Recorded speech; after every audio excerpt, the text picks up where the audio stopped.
Olá pessoal, sejam bem-vindos a mais uma aula da disciplina Análise de Sistemas.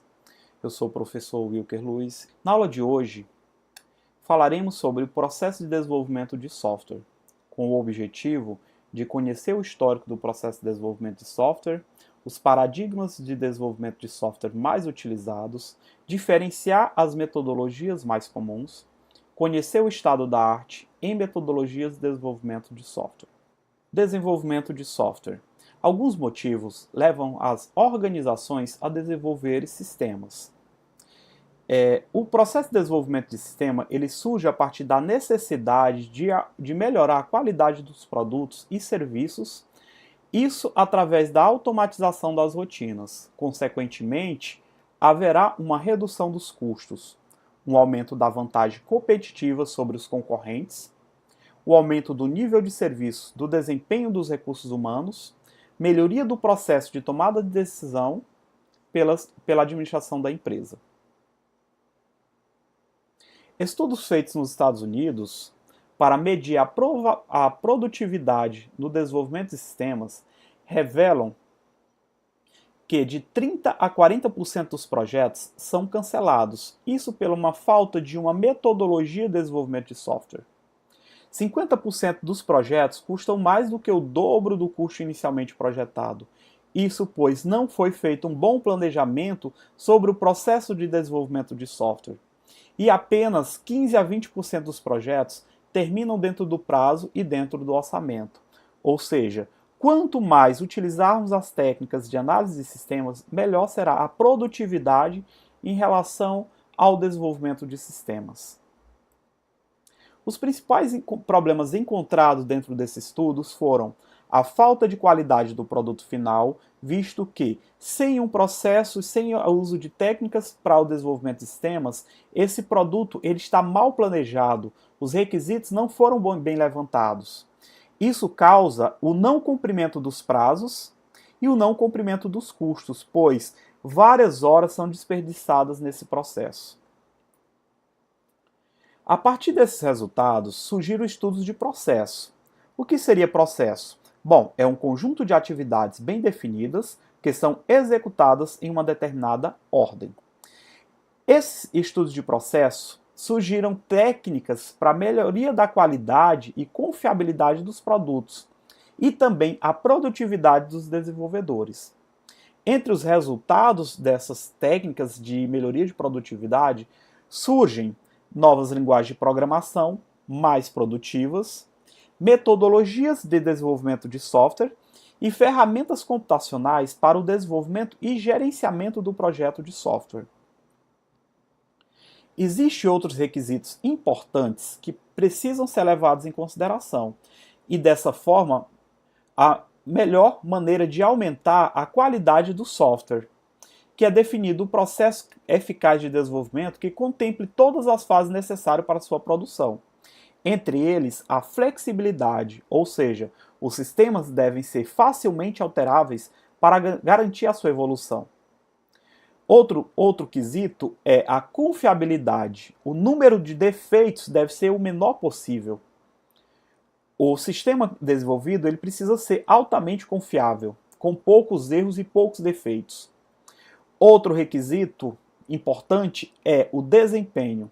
O sistema ele deve ter um desempenho razoável. Desempenho é você solicitar uma informação e rapidamente essa informação ela ser processada e ter a sua saída. E outra questão é a facilidade de uso, pois o sistema deve ser de fácil utilização. Muitos sistemas eles são desenvolvidos e não levam em consideração o usuário final. Esse processo é um processo errôneo, pois os usuários finais é o que vão utilizar o sistema e realmente abastecer esses sistemas com dados da empresa. E se eles não utilizarem o sistema da maneira correta, haverá erros. E esses erros precisarão ser corrigidos para que o sistema continue funcionando corretamente. Esse processo ele é definido por um conjunto de disciplinas da área de computação chamado engenharia de software, que a I3E define como aplicação de um processo sistemático, disciplinado e quantificado ao desenvolvimento, à operação e a manutenção de software. Entender o sistema que ele representa e, em seguida, criar o modelo que represente sua solução. Para a criação desse modelo, utilizaremos uma linguagem de notação ou linguagem de modelagem chamada UML. Antes de prosseguirmos em nosso estudo, é importante diferenciarmos linguagem de modelagem de metodologia de desenvolvimento de sistema. Enquanto a metodologia define rigorosamente todos os passos para a construção do software, desde a análise do problema até a entrega final do sistema, fazendo uso de regras e procedimentos para a execução de cada etapa, a linguagem de modelagem preocupa-se apenas com a definição de elementos que simbolizem o sistema a ser criado. Dessa forma, a linguagem de modelagem apresenta graficamente o modelo que representa o sistema em questão, sem a preocupação de definição de passos formais para se chegar a esse modelo. É importante ressaltar que uma linguagem de modelagem pode ser usada por várias metodologias de desenvolvimento de sistemas. Basta que os criadores dessas metodologias a escolham para modelar os elementos de seus sistemas. Isso é importante, pois uma metodologia pode funcionar para uma empresa e não funcionar para outra empresa. Os níveis de qualidade podem variar para cada tipo de projeto, o que se reflete na metodologia. E a documentação pode variar também com cada tipo de projeto, o que também reflete na metodologia. Dependente do modelo utilizado para desenvolver o sistema, as metodologias normalmente obedecem a um dos modelos a seguir. O primeiro deles, modelo em cascata. Esse era mais utilizado até a década de 1980. Nesse modelo, cada etapa deve ser completada para que a seguinte possa ser realizada. Esse processo é simples e fácil de gerenciar, e consiste em dividir a tarefa em tarefas menores e autocontidas. Quando esse modelo foi proposto no início do desenvolvimento de sistemas, acreditava-se que, ao se encerrar uma etapa de modelo, todas as informações necessárias já estavam capturadas. Por exemplo, após a entrevista com o usuário sobre as necessidades de seus sistemas, tudo o que se precisaria saber para resolver seu problema já estaria dito. Assim, os programadores poderiam se concentrar na fase seguinte, a análise, para darem continuidade ao processo de construção de software. O mesmo acontecia com as etapas seguintes. Ao longo do tempo, verificou-se que muitas vezes coisas importantes sobre etapas anteriores são descobertas apenas no final do processo de desenvolvimento. O modelo em cascata, eles são identificados e separados em fases. Essas fases são as seguintes: análise e definição de requisitos, projeto de sistemas e software, implementação e teste de unidade, integração e teste de sistemas, operação e manutenção. O principal inconveniente do modelo cascata é a dificuldade de acomodação das mudanças depois que o processo já foi iniciado. Em princípio, uma fase precisa ser completada antes de se mover para a próxima fase. Nisso, são relatados os principais problemas. Ou seja, o sistema deve ser totalmente entendido e analisado antes de que possam ser projetados e implementados. À medida que a complexidade aumenta, mais difícil se torna o seu desenvolvimento e gerenciamento. Os riscos são protelados até as fases finais. Os problemas só aparecem nas etapas finais do projeto, e o custo para correção é muito alto. Em grandes projetos, cada etapa consome grande quantidade de tempo e recursos. Como a fase de análise é feita somente no início do projeto, o risco de não se compreender os requisitos do cliente é bastante alto, mesmo seguindo um procedimento rígido de captura de requisitos. As chances de mudanças são altas à medida que o desenvolvedor conhece cada vez mais o sistema e seus requisitos. Para projetos pequenos, o modelo em cascata pode funcionar muito bem. É importante lembrar que consideramos projetos pequenos aqueles que possuam poucas complexidade e poucos artefatos. Dessa forma, o uso do modelo em cascata não compromete a construção do sistema, por não deixar de contemplar tudo o que é necessário em cada uma de suas etapas, já que são simples. Outro modelo utilizado é o modelo espiral. Nesse modelo, o problema relatado pelo cliente é abordado em ciclos.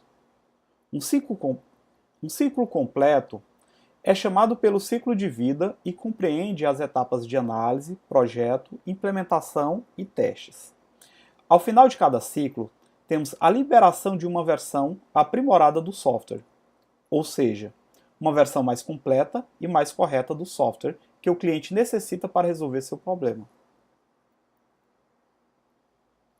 Esse modelo de desenvolvimento é muito vantajoso, pois o grupo de desenvolvimento será capaz de trabalhar em todo um ciclo de vida do projeto, análise, projeto, implementação e testes.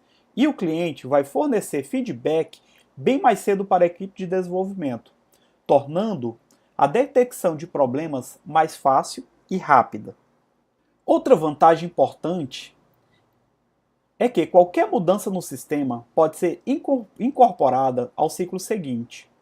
Mas esse modelo não terá somente vantagens. Ele também apresenta algumas desvantagens, os quais podemos citar.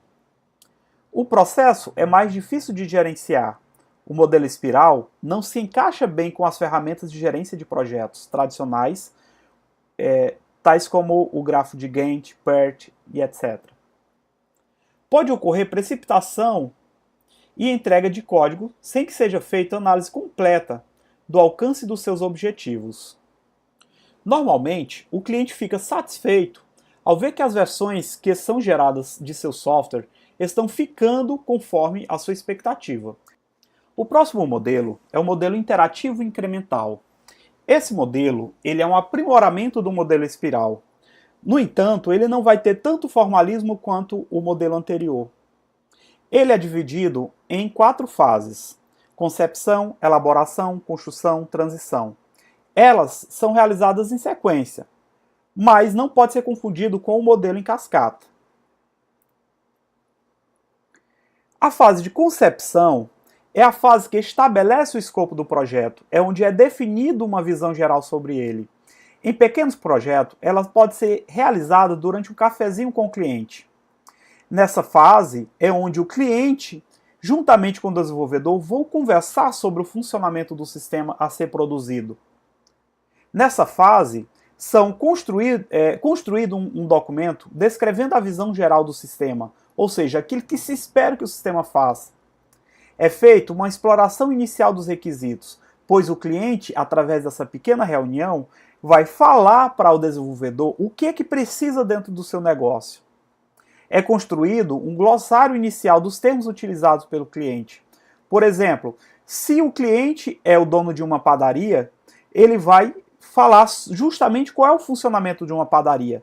E se existir termos técnicos, é necessário fazer o uso desses termos para a construção de um glossário. Fazer uma análise do negócio, como a viabilidade, a previsão de investimento e etc. Também é necessário ser feito uma análise do risco preliminar, ou seja, se vai dar certo o desenvolvimento ou se não vai dar certo esse desenvolvimento e quais os riscos inerentes a cada etapa de desenvolvimento. Além de ser traçado um plano do projeto preliminar. Na fase de elaboração, é analisado o problema, acrescentamos mais detalhes ao plano de projeto preliminar e procuramos eliminar ou minimizar os riscos dos projetos. Por exemplo, se o cliente ele sugere alguma tecnologia que a empresa que está desenvolvendo o sistema, eles não tenham o domínio, eles precisam buscar profissionais qualificados para aquela fase de desenvolvimento. No final da fase de elaboração, teremos uma visão geral e um melhor entendimento do problema, devido ao seu detalhamento. Na fase de elaboração, a UML tem 2 modelos que podem ajudar nesse estágio. O primeiro é o modelo de caso de uso, que vai ajudar a entender e capturar os requisitos do sistema. Esse modelo ele vai gerar um diagrama de caso de uso, que veremos a seguir. Outro modelo é o modelo conceitual, ou diagrama de classes, que mostra os principais conceitos do sistema, os quais o cliente vai entender. Nesse caso, o cliente ele vai entender como formará e como se transformará o sistema através de módulos, através de um contexto que está sendo inserido. Outra etapa é a construção do software.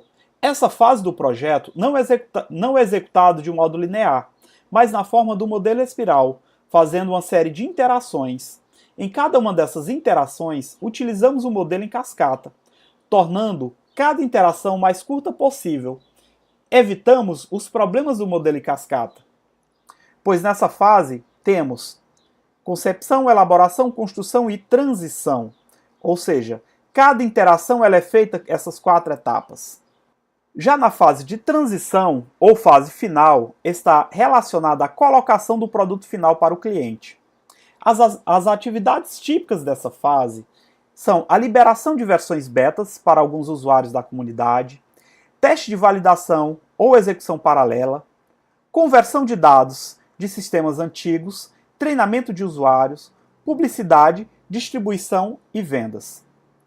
Encerramos assim nossa segunda aula e vimos que muitas informações novas foram aprendidas. Esse conhecimento é necessário para dar continuidade aos nossos estudos.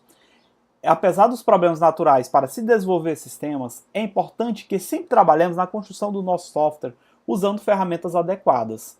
As metodologias e linguagens de modelagens são fundamentais para esse trabalho. A UML é uma importante linguagem de modelagem que atualmente é uma das mais utilizadas. E dentro das metodologias, várias são adotadas. No entanto, cada metodologia é necessária para um projeto diferente. Essas metodologias vão nos ajudar a alcançar mais qualidade nos nossos produtos.